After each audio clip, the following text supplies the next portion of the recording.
Nabulabog ang mga residente sa Panay at Negros Occidental dahil sa pagtama ng lindol alas 6:13 kagabi. Ang mga mall-goers sa Iloilo City agad na lumabas ng gusali matapos maramdaman ang pagyanig.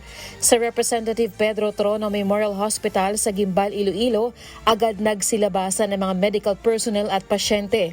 Sa Tigbawan, nahulog at nabasag ang tiles sa dingding ng bahay ni Stella Forti. Nagmamadali namang lumabas ang mga empleyado ng establishmentong ito sa Iloilo City nang maramdaman ang pagyanig. Nakunan rin ang lakas ng lindol mula sa CCTV footage sa loob ng bahay ni Dan Tolentino sa Tubungan, Iloilo. 3 kilometro ang layo mula sa epicenter ng lindol.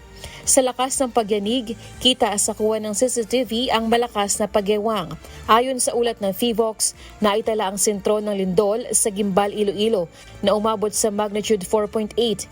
Naramdaman din ang pagyanig sa Iloilo, Antique, Capiz, Guimaras, Negros Occidental at Aklan. So far, subang nabata natin yung information, mga minor cracks pa lang. Pero buwas pagid mabalaan sini ang mayor nga damage nga natutuga kay patigayunon pa ang risk and damage assessment sa mga infrastructure facilities natin.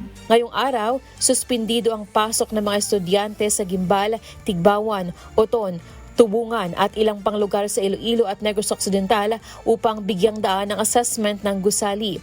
Inatasan na ng Office of Civil Defense sa mga LGU na magpatupad ng building assessment. Magpatigayon sa risk and damage assessment, especially sa mga structures nila. I-check gid ang mga structural integrity sa mga buildings, schools, and even the private facilities sa mga lugar kung saan na batyagan ang mabaskog na linog.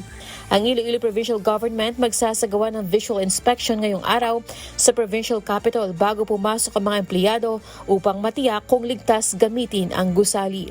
Lelaine Moreno, humahataw sa Balita Ngayon.